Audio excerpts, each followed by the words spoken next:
Reddit by Reddit recap. What is something that you used to do as a kid and only realized years later to be extremely inappropriate?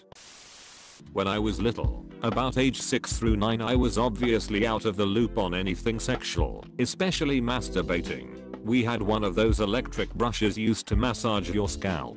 I used it while watching TV with my parents, right in the crotch area. I used to cover myself with a pillowcase or something. I guess I always knew it was kind of wrong. The worst of all, everyone could hear the loud buzzing coming between my legs.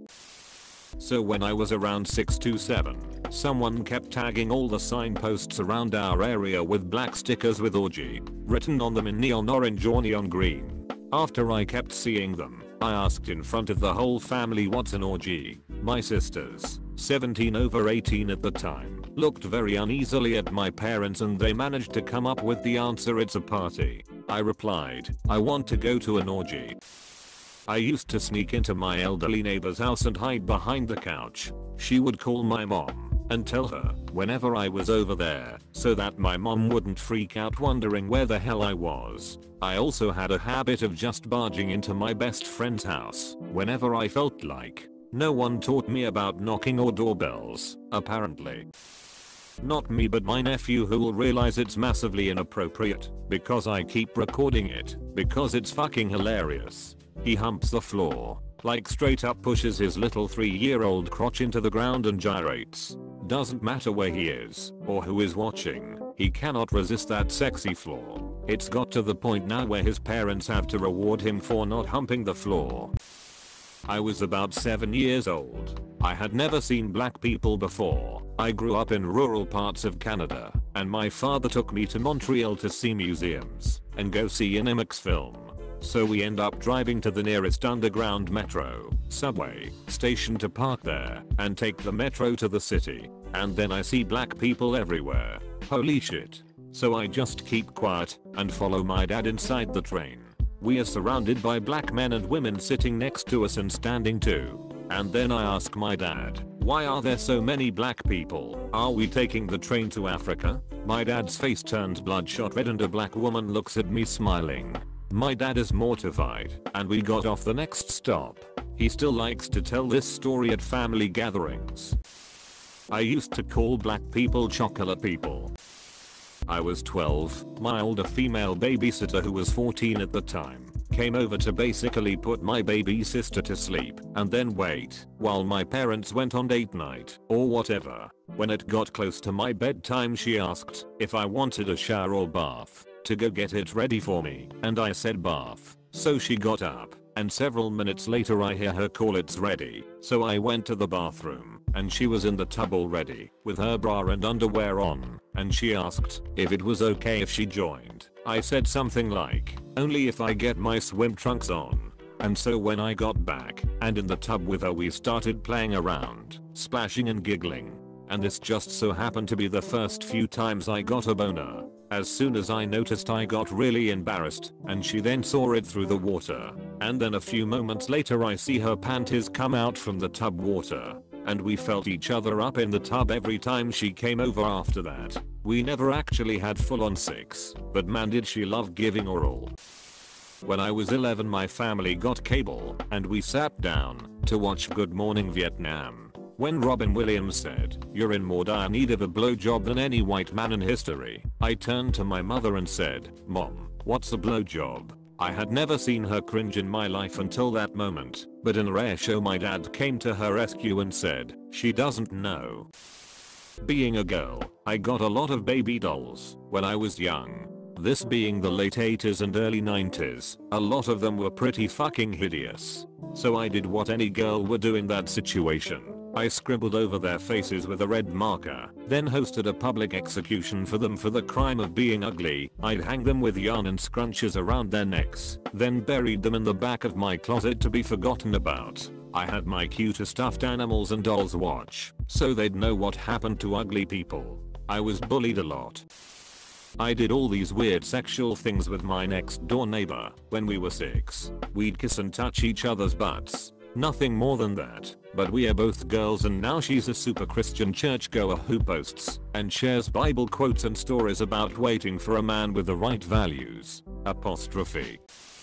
I just remembered recently a story I used to tell people that I remember thinking was really interesting to everyone. The whole story was literally just, I used to know a kid that picked his butt, picked his nose, picked his ear, and then ate it. I would tell people that from ages like 6 to 10, I'm guessing, hoping it wasn't longer, and just remembered it now. I never even knew anyone that did that. I made it all up.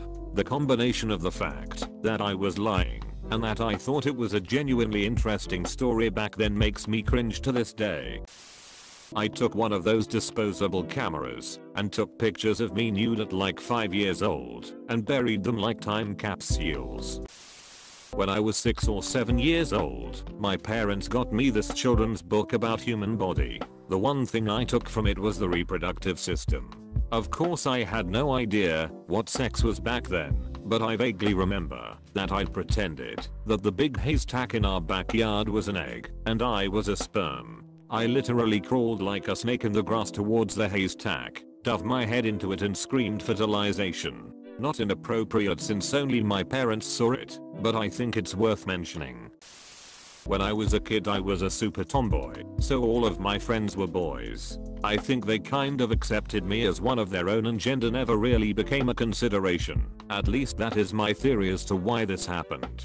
I was hanging out with my bestie Ellie in my bedroom, back when I was like 6. He told me he wanted to play a game that all the boys in the class had played, and I couldn't tell anyone. They called it the penis game. Before I could even react, he whipped it out.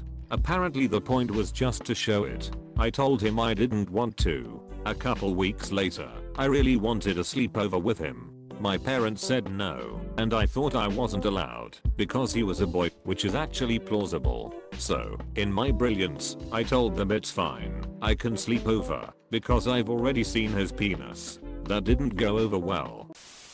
My brother learned that sexy was a bad word, but didn't know what it meant. Bad meaning inappropriate. He was like 6. Once, he got mad at me at a family gathering, threw a fit, and screamed that I was sexy. It was incredibly fucking awkward.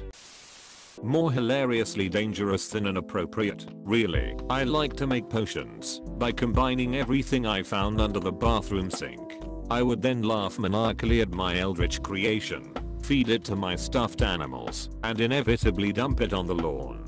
This was always unsupervised because it made Mom angry for some reason. I'm honestly surprised I didn't wind up making mustard gas and kill myself. Not me, but my older sister.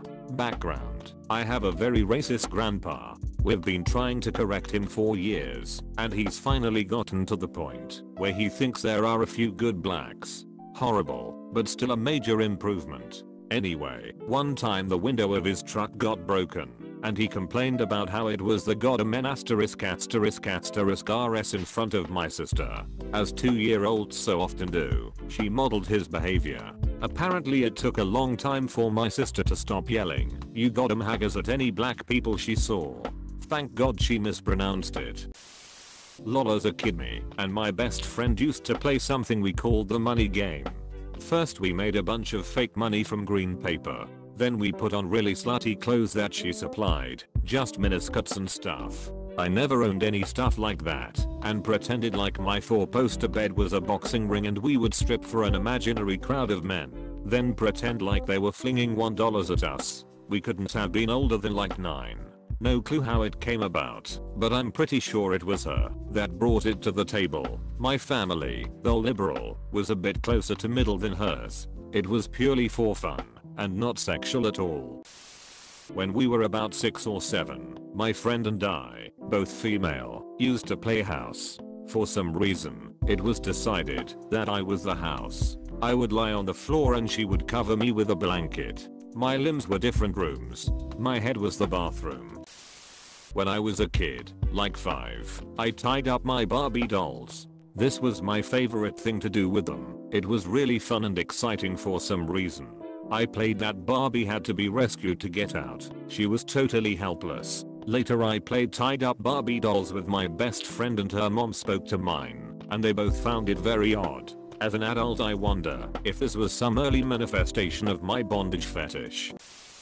During the night, rather than get up and get a tissue, I would put my budgers on the wall behind my bed. Apparently budgers turn into cement over time, and my mom was none too pleased when she moved the bed to paint the wall and found my masterpiece. Not me, but still relevant. I was at my uncle's 50th birthday party this summer. The morning after, about 40 people came back over for breakfast. We were all hungover outside, and my 10-year-old cousin started yelling happily. We all looked over, and he was peeing on the fence, cheering happily because his pee was split into 2 streams, leaving wet marks on the wood. My uncle told him to stop, but he didn't. He kept obnoxiously cheering and telling everybody to look. So my uncle walks over and whispers something to him. The pee slowly stopped, like when you put a kink in a hose. My uncle explained to him that he was basically announcing to almost 50 people that he masturbated the night before. He stayed in his room until everybody left. It was so cringy. Not really inappropriate, but more extremely dangerous. My dad had this old station wagon from the late 1970s throughout most of my childhood that I thought was amazing. It was big and there was so much to play in the back. Sometimes I would put on puppet shows for the cars behind us in traffic when we stopped at a red light. As dangerous as it was for a small child to be loose in the back of station wagon without a seatbelt, I used to play an even more dangerous game sometime. I would lay across the top of the back seat and try to remain as stiff as possible. When my dad would brake/accelerate, the momentum would cause my body to fall either on the cushion seat in front of me or onto the old couch cushions my dad had put in the back. I thought it was so much fun to roll and fall one way, then get back up and fall the other, and I would play this game a lot. It wasn't until years later that I realized how dangerous that was. I was a kid just openly playing a falling game in the back of a station wagon. Luckily, my dad is a great driver and we never got into any accidents, but if we did I would have gone flying out the front or back windows and was probably killed instantly. Best comment of the day. When I was about 8, I'm a girl, I was taking a shower and my mum was in the bathroom at the same time, and I put the retractable shower head on my private parts likely with the intention to clean myself and was like, "Mum, you should try this. It feels good." I cringed so fucking hard, oh my god. I thank any deity out there every day that the memory is hazy and that I can disassociate with it. Edit. I should add that I had no idea what masturbation was yet. I was never allowed any privacy as a kid, and I was relatively sheltered because my mum was very embarrassed with explaining about sexual things. I literally learnt about all that stuff from school and then later porn.